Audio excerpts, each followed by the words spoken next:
आज मैं class 9th के स्टूडेंट्स को लेसन फर्स्ट सेल में लास्ट टॉपिक रहेगा सेल डिवीज़न यानी कि कोशिका चक्र। कोशिका विभाजन या कोशिका चक्र किसे कहते हैं? तो कोशिका विभाजन नई सेल्स के बनने की प्रक्रिया को यानी कि नई कोशिकाओं के बनने की प्रक्रिया को सेल डिवीज़न कहते हैं। जो सेल होती है वो सभी जीवों की संरचनात्मक एवं क्रियात्मक इकाई होती है।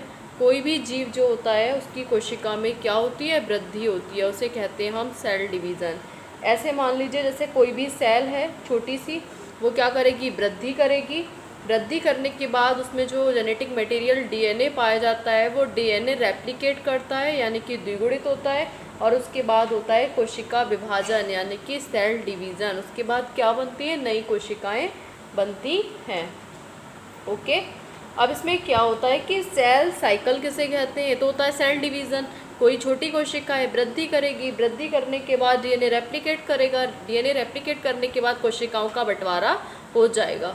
ओके, अब बात करते हैं हम लोग सेल साइकिल की। सेल साइकिल क्या होता है? जैसे कोई भी जीव है वो जन्म लेता है, जन्म लेने के बाद एडल्ट स्टेज में आ जाता है यानी कि वयस्क अवस्था में आ जाता है। वयस्क अवस्था में आने के बाद संतान उत्पन्न करता है, संतान उत्पन्न करने के बाद वृद्धावस्था हो जाती है, और वृद्धावस्था के बाद क्या हो जाती है?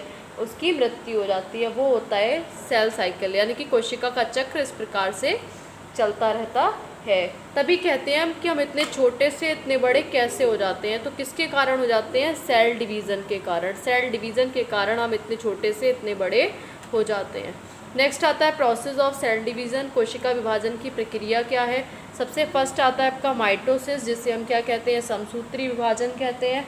समसूत्री विभाजन किसे कहते हैं? कोशिका विभाजन की वह प्रक्रिया जिसमें अधिकांश कोशिकाएं वृद्धि करके क्या हो जाती हैं? विभाजित हो जाती हैं, इनका उनका डिवाइडेशन होने लगता है, उसे कहते हैं हम समसूत्री विभाजन।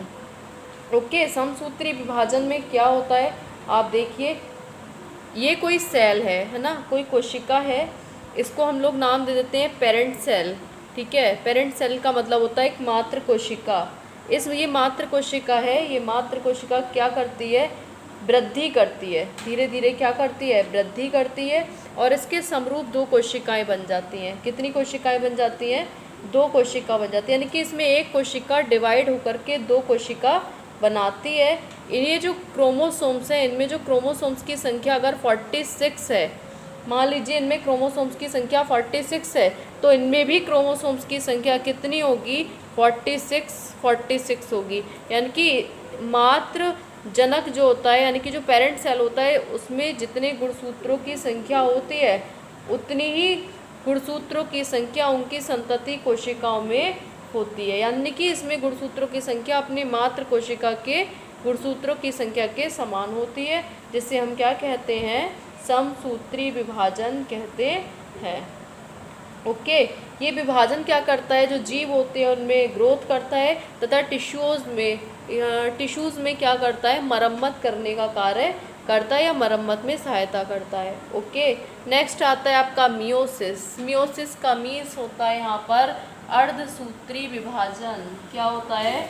अर्धसूत्री विभाजन। अर्धसूत्री विभाजन किसे कहते हैं? इसमें क्या होता है? जब कोई कोशिका होती है, ये कोशिका है जिसे हम लोग क्या बोल देते हैं? Parent cell. इस पेरेंट सेल में क्या होता है? अर्धसूत्री विभाजन होता है, यानी कि अर्धसूत्री विभाजन फर्स्ट होता है। जब अर्धसूत्री विभाजन फर्स्ट होता है तो इसमें क्या होता है? कोशिका अलग अलग हो जाती है, एक कोशिका से दो कोशिका बन जाती है, गुणसूत्रों का बंटवारा हो जाता है। यानी कि यहाँ पर अगर क्रोमोसोम्स की संख्या 46 है तो यहाँ पर इनके क्रोमोसोम्स की संख्या कितनी हो जाएगी? 23। यानी कि इसमें मात्र जनक के गुणसूत्रों की संख्या कैसी हो जाती है? संतति कोशिकाओं में आधी आधी हो जाती है, जिसे हम लोग क्या कहते हैं? अर्धसूत्री विभाजन फर्स्ट कहते हैं। ओके, अब अर्धसूत्री विभाजन फर्स्ट है, इससे दो कोशिकाएं बनी। अभी दो कोशिकाएं धीरे धीरे क्या करेंगी? वृद्धि करेंगी, और वृद्धि करने के बाद ये एक कोशिका दो कोशिका का निर्माण करती है, और दो कोशिका क्या करती है? चार कोशिकाओं का निर्माण करती है। तो इसमें क्या होता है? ये अपने मात्र जनक की ठीक इनमें गुणसूत्रों की संख्या कैसी होती है, आधी आधी होती है। और ये किस पर डिपेंड करता है, डीएनए की मात्रा पर डिपेंड करता है। और ये जो संतति कोशिकाएं होती हैं वो अपने मातृ जनक से बिल्कुल अलग होती हैं। ठीक है, अपने जो उनके मातृ जनक हैं उनसे बिल्कुल डिफरेंट होती हैं। इसे कहते हैं हम अर्धसूत्री विभाजन। थैंक्स।